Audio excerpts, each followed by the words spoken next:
Hi everyone, स्वागत है आप सभी का आज के इस वीडियो लेक्चर में। आज के इस वीडियो लेक्चर में हम कक्षा 10वीं के विषय सामाजिक विज्ञान के एक अध्याय भारतीय अर्थव्यवस्था के क्षेत्र यानी कि सेक्टर ऑफ इंडियन इकोनॉमी के बारे में पढ़ेंगे, जो कि मुख्य तौर पर 3 भागों में बांट सकते हैं हम: प्राइमरी सेक्टर, सेकेंडरी सेक्टर और टर्टियरी सेक्टर। प्राथमिक क्षेत्र, द्वितीय क्षेत्र और तृतीय क्षेत्र। तो आइए शुरू करते हैं इस वीडियो लेक्चर को और जानते हैं भारतीय अर्थव्यवस्था के क्षेत्रकों के बारे में। सबसे पहले है प्राथमिक क्षेत्र।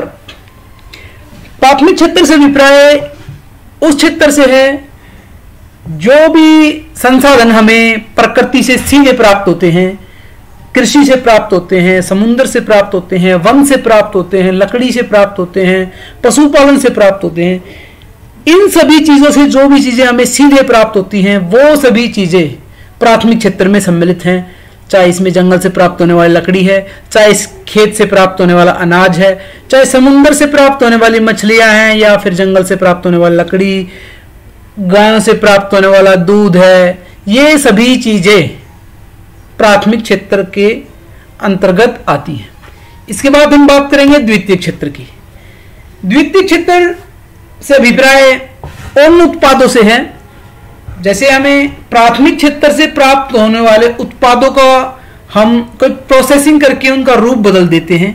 जैसे कि कच्चा माल से हम लोहे का या स्टील की चादरों का निर्माण कर देते हैं, गेहूं से हम आटे का या ब्रेड का निर्माण कर देते हैं, या अन्य किसी भी तरीके से, जब जैसे चीनी से हम गन्ने से हम चीनी या गुड़ का निर्माण कर देते हैं, लकड़ी से हम कागज का निर्माण कर देते हैं। तो ये सभी चीजें द्वितीय क्षेत्र में, जब हम प्राथमिक क्षेत्रों को प्रोसेस करके उनका रूप बदल के किसी प्रयोग में लाने के जैसा उत्पाद बना लेते हैं, तो वो उत्पाद द्वितीय क्षेत्र का उत्पाद माना जाता है।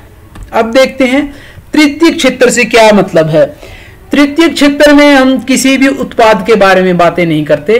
तृतीय क्षेत्र से अभिप्राय सिर्फ और सिर्फ सेवा देने वाले क्षेत्रों में है। इस क्षेत्र में जो लोग काम करते हैं वो अपने पास से कोई उत्पाद नहीं देते, बल्कि सिर्फ अपनी सेवाएं देते हैं। उदाहरण के लिए हम समझ सकते हैं डॉक्टर हैं, वकील हैं, टीचर हैं। ये सभी किसी भी कोई उत्पाद नहीं दे रहे हैं, कोई उत्पाद नहीं बेच रहे हैं, बल्कि सिर्फ अपनी सेवाएं दे रहे हैं, अपनी सेवाएं बेच रहे हैं। इसलिए इसको सबसे महत्वपूर्ण क्षेत्र भी माना जाता है। तो ये थे इंडियन इकोनॉमी के 3 प्रमुख सेक्टर। अब बात करते हैं हम GDP. GDP gross domestic production, सकल घरेलू उत्पाद। जीडीपी से अभिप्राय है पूरे देश के अंदर हमें एक वर्ष में जितनी भी मूल्य की चीजें मिलती हैं उन सभी का योग प्राथमिक क्षेत्र से, द्वितीय क्षेत्र से और तृतीय क्षेत्र से, तीनों ही क्षेत्रों से हमें जितना भी उत्पाद मिला उन सभी उत्पादकों का अंतिम मूल्य और जो भी होगा उसको हम जीडीपी का नाम देंगे। एक वर्ष के अंदर हमें तीनों क्षेत्रों को मिलाकर जितनी भी आय हुई उसको जीडीपी का नाम दिया जाता है। तो ये थी जीडीपी। इसके बाद हम देखते हैं कि उत्पादन में जो तीसरा सेक्टर है, टर्टियरी सेक्टर है, उसका महत्व क्यों बढ़ रहा है। देखते हैं इसके महत्व बढ़ने का कारण है कि किसी भी देश में अनेक सेवाओं जैसे अस्पताल, परिवहन, बैंक, इन सभी चीजों की आवश्यकता होती है। तो इस कारण से तृतीय क्षेत्र का महत्व ज्यादा बढ़ रहा है। देखते हैं मुख्य कारण कौन कौन से हैं जिसके कारण तृतीय क्षेत्र का महत्व बढ़ रहा है।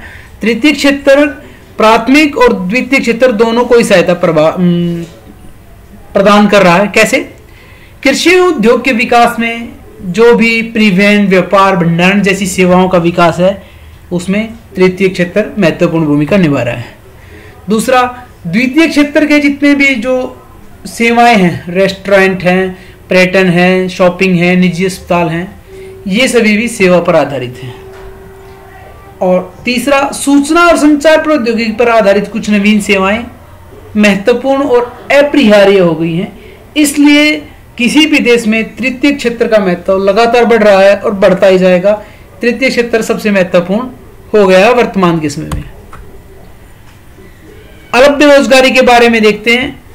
जब भी हम इंडियन इकोनॉमी के सेक्टर पढ़ते हैं तो अलग बेरोजगारी भी हमें पढ़ने को मिलता है। अलग बेरोजगारी से अभिप्राय ऐसी बेरोजगारी से है जिसमें हमें पता नहीं चलता कि हम बेरोजगार हैं। जैसे किसी काम में जब आवश्यकता से अधिक लोग लगे रहते हैं तो ऐसी बेरोजगारी को हम छुपी हुई प्रच्छन्न बेरोजगारी या अलग बेरोजगारी कहते हैं। एक उदाहरण के द्वारा समझते हैं इसको हम। जैसे कोई किसान 1 एकड़ भूमि को 1 एकड़ भूमि की बुआई कर रहा है और उसकी कटाई करने के लिए 1 या 2 व्यक्ति की आवश्यकता है, लेकिन उस किसान के परिवार में 7 या 8 सदस्य हैं और वो 7-8 सदस्य सभी के सभी उसी एक खेत में काम कर रहे हैं, 1 एकड़ भूमि पर काम कर रहे हैं।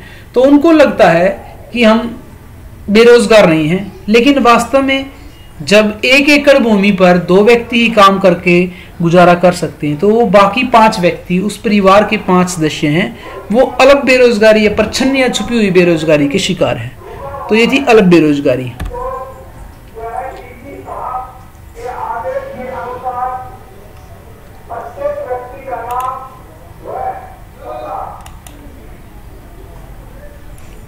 अब हम बात करते हैं राष्ट्रीय ग्रामीण रोजगार गारंटी अधिनियम 2005, जिसको नरेगा या मनरेगा का नाम दिया जाता है।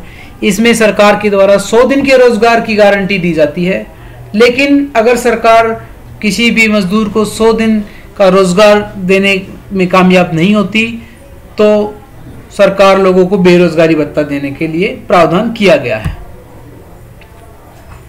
इसके बाद हैं जो क्षेत्रक हमने पढ़े थे, उसमें संगठित क्षेत्रक और असंगठित क्षेत्रक की भी बात हम करेंगे।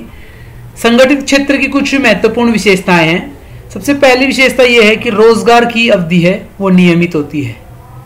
मतलब एक बार व्यक्ति किसी रोजगार पर नियुक्त किया गया तो उसको हटाने की एक बहुत कठिन प्रक्रिया, आसानी से उसको हटाया नहीं जा सकता। ये संगठित क्षेत्र के जो उत्पाद हैं उसकी पहली विशेषता है।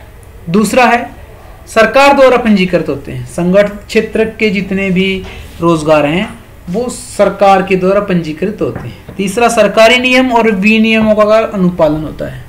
संगठित क्षेत्र में काम करने वाले लोगों के लिए सरकार द्वारा कुछ नियम बनाए जाते हैं और उन नियमों का सख्ती से पालन किया जाता है। जैसे कि काम के घंटे निश्चित होते हैं, दिन में किस समय से लेकर किस समय तक काम करना है, किस समय आपको लंच करना है या किन परिस्थितियों में आपको काम करना है। ये सब चीज़ें सरकारी नियमों के द्वारा संगठित होती हैं। ऐसा नहीं है कि आप बिना लाइट के भी मतलब कम रोशनी में काम करा रहे हो या कड़ाके की ठंड में काम करा रहे हो या जल्दी धूप में काम करा रहे हो। नहीं, ऐसा नहीं कर सकते। सरकारी नियमों का ध्यान रख के उन्हीं के अनुसार कंडीशन में काम कराया जा सकता है। और सबसे अंत में इसकी कुछ औपचारिक प्रक्रिया और कार्यविधि है।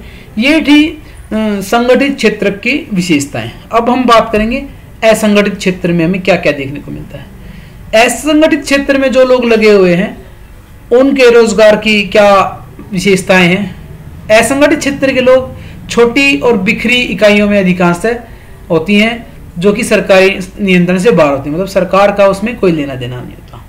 दूसरा, नियम विनियम तो होते हैं, मतलब कि कानून ने असंगठित क्षेत्र के लिए भी नियम तो बनाए हैं लेकिन उन नियमों का पालन नहीं किया जा सकता। जैसे कि नियम बनाए हुए हैं कि कारखानों में 14 वर्ष से आयु के कम बच्चों को काम पर नहीं लगाना, लेकिन इन नियमों को कोई ध्यान में नहीं रखता, कोई मानता नहीं है और इनको ताक पे रखकर काम किया जाता है। और तो आज का वीडियो लेक्चर यहीं समाप्त होता है। धन्यवाद।